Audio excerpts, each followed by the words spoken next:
Hi there. When I started shooting this, I just wanted to see if I could make a whistle. Never done one before. Just wanted to see if I could get it to have any sound. A little bit, and a lot more. And then after I decided to make a whistle and found I could get one working, I wanted to see if I could change the pitch, get a different sound, maybe increase or decrease the volume in some way. So I did a little experimenting, and if it interests you, stick around. Let's take a look at how I did it.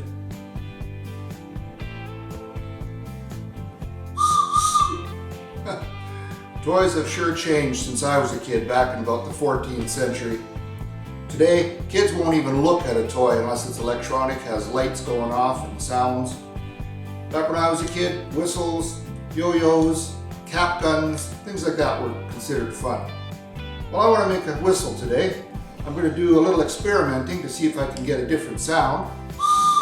I'd like it to be a little shriller, maybe a little louder, and I believe that's based on the depth of the hole.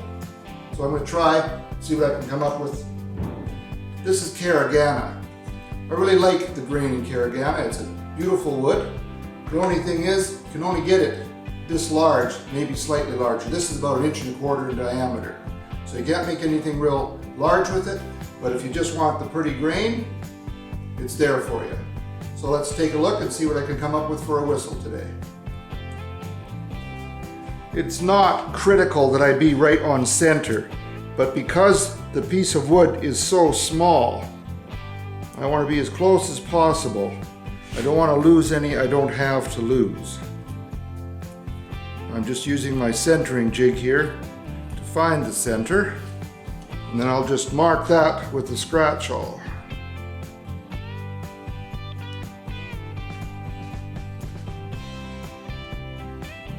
And I'll do the same on the other end.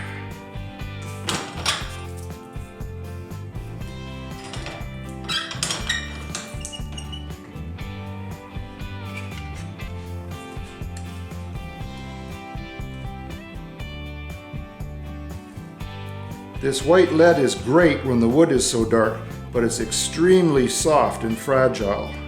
You have to be very gentle when marking with it.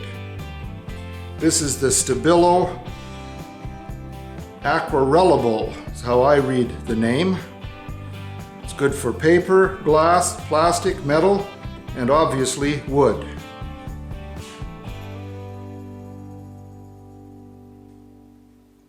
Now I can mount that on the lathe. I have it between the spur center and a live center. It's a small piece, so I'm going to turn at 2000 RPM. And because I haven't used it for a while, I'm going to use my skew chisel, just for the practice.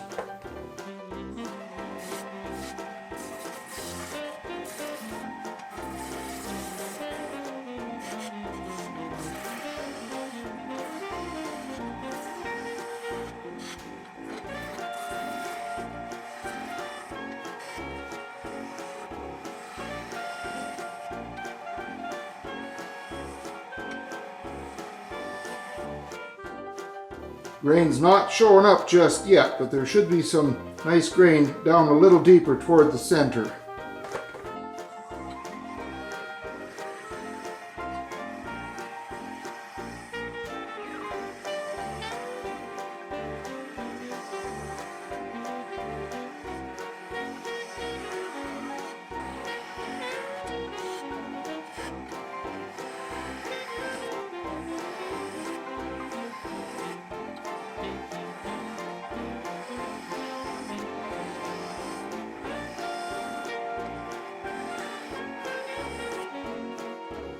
Well, that nice dark grain that's usually toward the center is not showing up. I want to see how thick this is.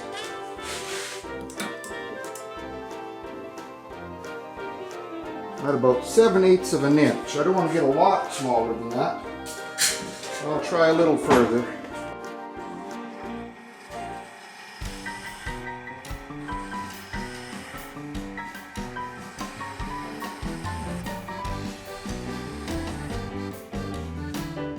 Well, I'm going to sand this now. That's as small as I want to get. I'll sand it and then I'll be back. Before I sand this, I better just round these down toward the center so that they're not interfering with the sandpaper.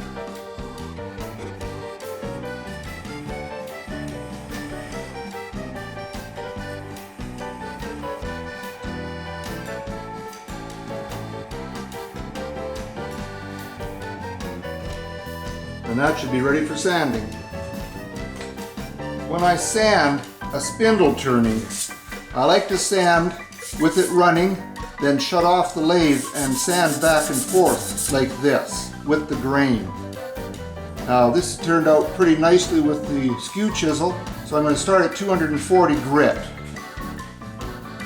And I turn at 500 RPM when sanding.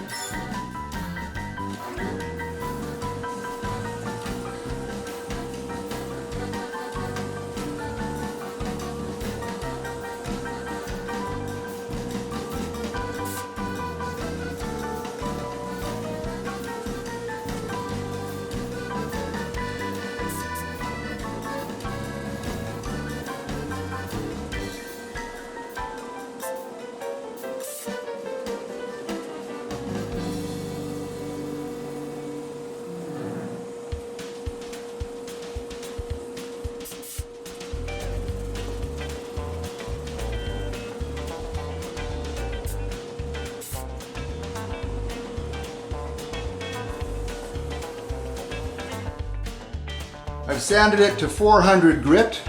I think that's sufficient. Looks real nice. Now I'm going to put some sanding sealer on it. I'm going to use my 50-50 mixture of Zinsser Seal Coat and methyl hydrate. I'll just apply this with the lathe running at 100 RPM.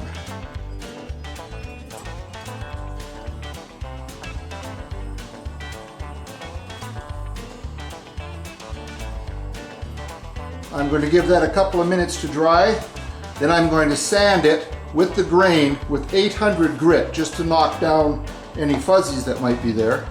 And then I'll be back to put on a friction finish.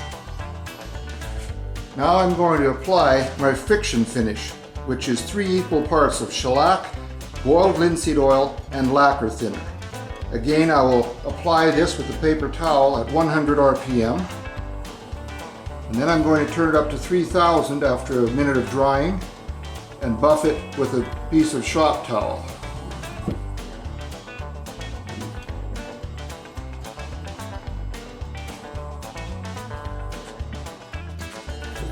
Just want to rub it in a little bit. It dries very quickly. And now I'm going to use a pad of shop towel to buff it at 3000 RPM.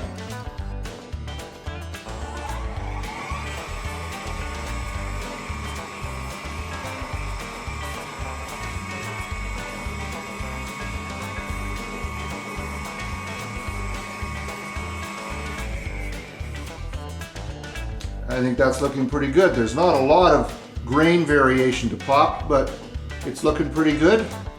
There are better pieces of Caragana, but this is the one I'm working with today. I'm just going to use my little flush cut saw to cut the two ends off, trying to do a nice square cut on both ends.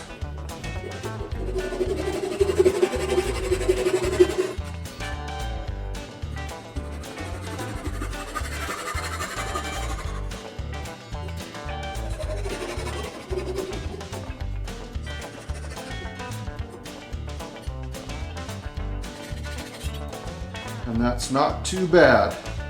Now what I have to do is drill a 3/8 inch hole in here that I'm going to use a 3/8 inch dowel to fill. I'll be back to explain that in a second. I used that white pencil to find the center again, and I used a machinist square to make sure that this is plumb in both directions. I've marked the bit to the bottom of the tape is 1 1/4 inch. I'm going to drill to that depth, try to see what kind of sound I get, and then make it a little deeper and see if I can see differences. Now just to drill that hole.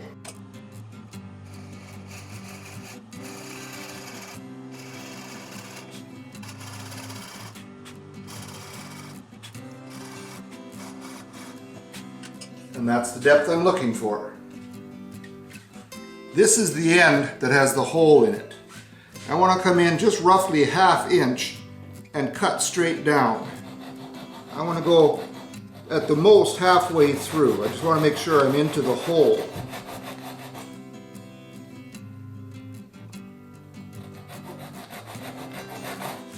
Now I'm just going to turn the saw at about 45 degrees and cut until I meet that slot.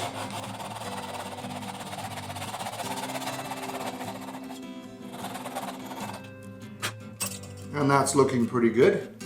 I'm going to get a file and just trim that up a little bit. Using a very fine diamond file. Just want to make this a little neater.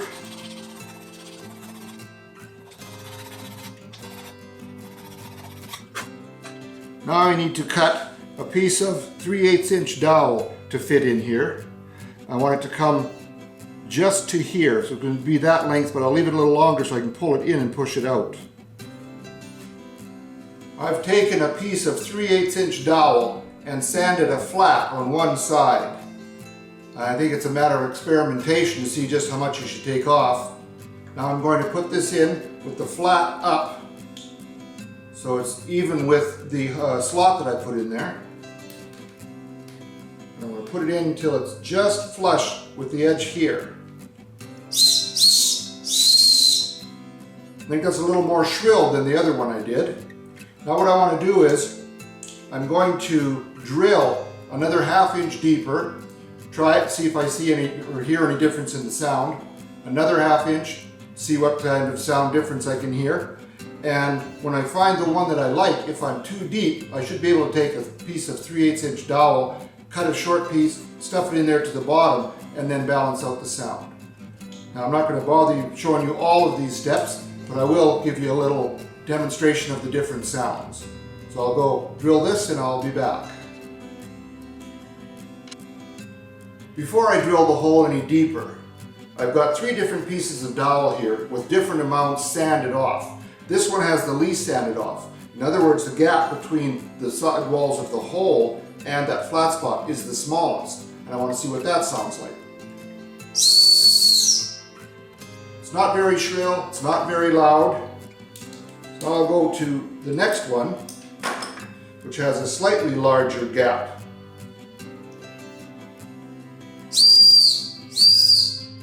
Quite a bit louder, quite a bit shriller. And this one has the most off. It's got about pretty close to 50% of the wood off. It's just slightly thicker than 3/16 of an inch.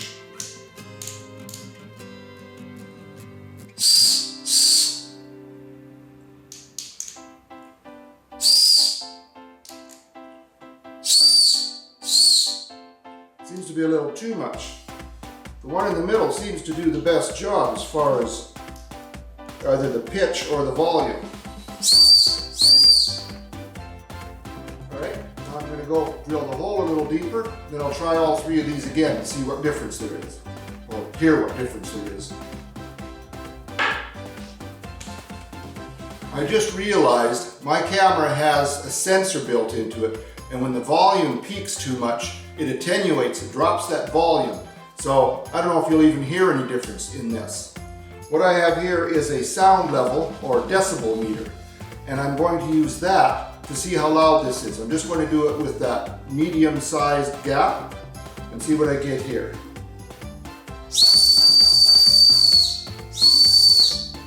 About 120 decibels. It's pretty loud. So now I'm going to drill that deeper hole and give that shot again.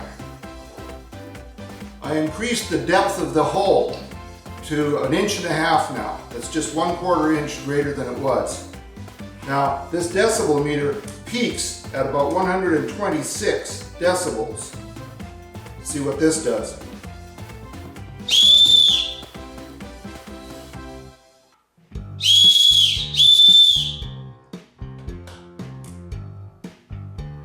Okay, I hope the sensor's recovered now. This is far louder than that 126 decibels. I could tell the difference with my ears. I didn't even need the meter. It's much louder. So I'm going to try another 1/4 inch. The meter's out of play, but I want to see just what it's going to sound like to my ears. I'll be right back. Okay, the depth of the hole is now 1 3/4 inch. Try it again.